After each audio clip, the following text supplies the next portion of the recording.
Al-Hamid ngeluarin rantai emas dari langit. Keramatnya Al-Hamid tuh, ngeluarin rantai emas dari langit sampai ke bumi. Lagi ngobrol sama kakaknya Al-Muhdhar nih, Syekh Umar Muhdhar. Ayo wahai Syekh Umar Muhdhar, dilihat keramatannya, nurunin rantai emas dari langit. Sampai ke depan dia. Ini Habib Syekh Umar Muhdhar ketawa doang. Dia bilang sama adiknya, Al-Hamid, coba lihat tuh paling atas siapa? Gak tahu, ada Syekh Umar Muhdhar megangin rantai dari atas. Lebih hebat saya, katanya. Jadi saya pernah satu hari itu 1000 kali naik pesawat. Apa gara-garanya? Demi Allah, saya yakin sekali gara-gara saya nyelawatin mainan. Salah satu di antaranya, mainan pesawat kecil. Allahumma sholli ala sayyidina Muhammad wa ala ali sayyidina Muhammad. Emang nih masih mainan. Besok ya Allah, jangan sampai Yusuf Mansur naik pesawat apapun bayar. Jangan sampai Yusuf Mansur naik pesawat apapun beli tiket.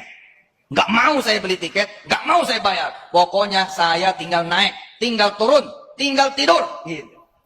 Dan benar, terjadi. Zaman dulu apa saya jadi ustadz yang sering dipanggil ceramah sana sini? Tidak. Saya pedagang seperti orang-orang. Saya pekerja seperti orang-orang. Tapi memang saya ngajar. Akhirnya kemudian saya mulailah jadi ustadz, dipanggil Surabaya, mulai naik pesawat, tak. Masya Allah. Assalamualaikum warahmatullahi wabarakatuh. Para pemirsa, ini ada orang bertanya, kenapa sih lidah Yusuf Mansur itu lancar sekali dalam berdusta? Ya, kita tentu tidak akan pernah membedah saraf-saraf lidahnya. Apa lidahnya sama kayak lidah orang-orang lain gitu? Ya nggak tahu juga. Tapi dari penampilan Yusuf Mansur, dia lancar sekali dalam berdusta. Oh, lancar sekali. Tapi kalau dibilang dia tuh pendusta, oh marahnya minta ampun. Jadi kalau ada pemirsa yang mencoba membanding-bandingkan, benar gak Yusuf Mansur itu seorang pendusta? Nah, silahkan disimpulkan sendiri ya. Dari video-video itu terlihat itu. Kalau saya ingin mengungkapkan masalah ini, kenapa ini perlu kita ungkap lagi? Gitu. Yang pertama, Yusuf Mansur itu di sini ada sparring partnernya, atau mungkin kita boleh bilang gurunya gitu. Gurunya itu ya juga nggak kalah pendustanya, pembohongnya gitu. Silakan nanti dilihat tuh dalam video-videonya, apakah dia menyandang gelar Habib, ya tapi kalau dusta kan tetap aja dusta. Ini ya ada yang cerita bisa menurunkan emas dari langit. Alah, itu kan yang bisa membenarkan itu, kalau masyarakat itu bisa kita bilang dalam video-video sebelumnya, kalau akalnya itu sudah ditumpulkan gitu, itu bisa terima dia. Kemudian ya Habib itu kan nggak sekolah juga, maka yang bisa mengikuti dia itulah orang-orang yang nggak sekolah gitu. Kalau sekolah dia belajar matematika, dia mulai mikir itu nggak mungkin gitu. Nah Yusuf Mansur juga begitu. Ini karena dia sering guru yang begitu-begitu, ya yang ditampilnya ya cerita-cerita dusta. Cerita dusta. Ujung-ujungnya nanti dia mencari duit. Mendapatkan duit dengan enak dan mudah gitu. Dia orang yang bekerja membanting tulang, memeras keringat, itu dikibulin dengan cerita dusta sama dia. Ini penjahat kan ini. Cuma nih di tempat kita kalau kita bicaranya orang aneh-aneh kita. Pula yang disalahin. Itu jelas-jelas penjahat. Penjahat ide, penjahat cerita gitu. Di penjahat bukan hanya mengambil, membobol uang di rumah gitu. Mempengaruhi orang secara dengan cerita jahat itu juga termasuk bagian dari kejahatan. Gampang sekali dia kalau untuk berdusta. Kadang-kadang kita mikir lidahnya dari apa nih ya? Orang kalau diketahui dia telah berdusta kan malu mestinya. Yusuf Mansur nggak ada dia malu-malu. Apa malu-maluin gitu ya? Nggak ada dia malu. Dia berdusta aja terus gitu. Ya, dia berdusta aja terus. Kenapa ini kita ulang-ulang? Karena tahun ini ada salah seorang korban dari Yusuf Mansur, sekaligus juga seorang pengacara gitu. Itu mau menunaikan ibadah haji. Nah, kenapa ini perlu kita ungkap? Yusuf Mansur gampang nanti bercerita, aneh dah temuin tuh di Arafah. Kapan dia ketemu gitu? Aneh dah ketemu tuh, udah deal kita. Tapi Anda nggak ngerti kok sampai di Indonesia berubah lagi. Bisa-bisa begitu. Orang pula dituduhnya gitu. Karena bagi Yusuf Mansur dia gampang, dia katanya sholat zuhur di Masjidil Haram. Nanti malamnya sudah makan malam lagi di Jakarta. Gitu. Bisa dia, mampu dia ngomong seperti itu. Ini ada nih misalnya Pak Zaini mau naik haji. Ya kan tahun ini Pak Zaini akan naik haji lagi. Saya nggak tahu naik haji yang keberapa gitu. Tapi saya lihat dia akan naik haji dengan sungguh-sungguh. Nah kalau Yusuf Mansur tahu, waduh, dia akan gampang mengatakan saya sudah ketemu. Karena ya Pak Zaini ini sudah sangat hafal dia. Yusuf Mansur sangat menghafalnya. Karena tahun lalu itu ketika musim haji, ya kan. Ketika musim haji kan dia katanya naik haji.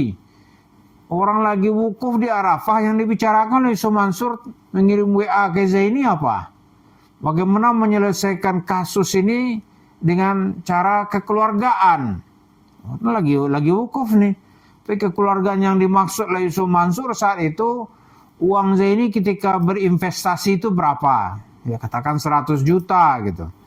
Zaini nuntutnya kan ditambah denda, modal, profit, kemudian modal, profit, kan itu yang ditambah sama dia. Nggak dikembalikan, itu udah jadi berapa triliun gitu. Kan itu hitungan Zaini itu, dihitung sama dia.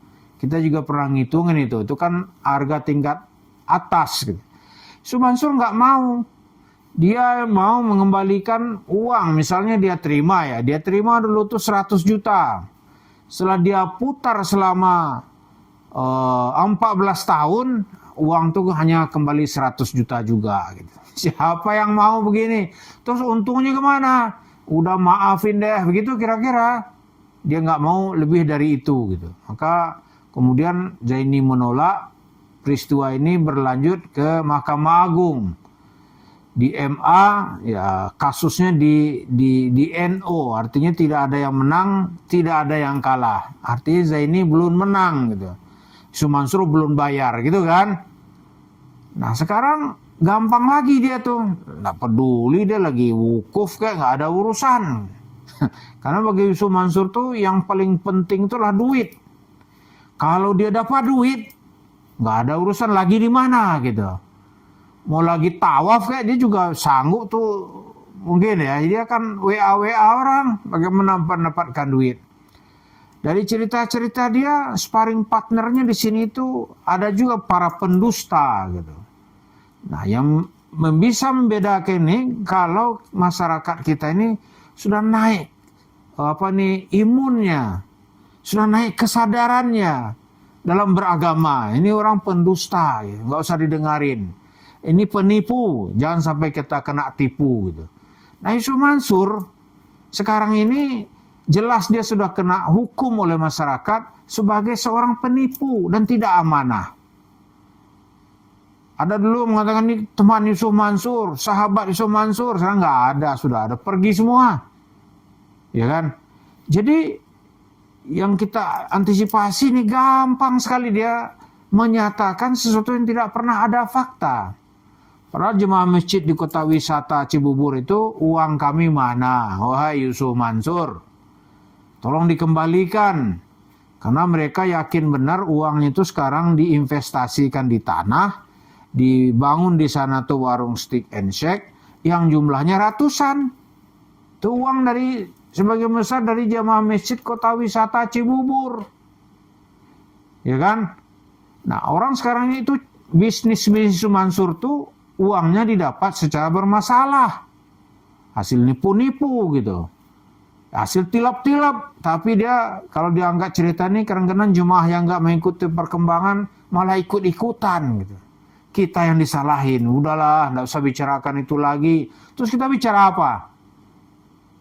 Amar ma'ruf nahi munkar nggak boleh dalam Islam gitu. Ini kan sesuatu yang aneh-aneh gitu. Jadi kita lihat ini Pak Zaini mau naik haji, saya nggak tahu benar nggak nanti akan ditemui oleh Yusuf Mansur. Atau pertanyaan yang lebih ini, benar nggak Yusuf Mansur tuh naik haji tahun ini? Karena cerita kan naik haji tahun ini nih. Katanya dia dapat jangan-jangan dia cerita lagi nanti dapat undangan raja lagi gitu. Kemarin dicerita dapat undangan umrah. Nggak ada orang dapat umrah itu di seluruh dunia kecuali dia. Kan hebat kan? Gampang aja. Wah, aneh sudah ketemu Maza ini. Ya kan? Padahal itu cerita itu nanti saya yakin itu omong kosong yang disulap dengan cerita omong kosong. Mari kita hati-hati. Kita jauhilah semangat beragama ini dari sifat omong kosong. Kita latih diri kita untuk bisa membedakan yang benar itu benar. Mudah-mudahan kita dikasih kekuatan oleh Allah. Terima kasih. Assalamualaikum warahmatullahi wabarakatuh.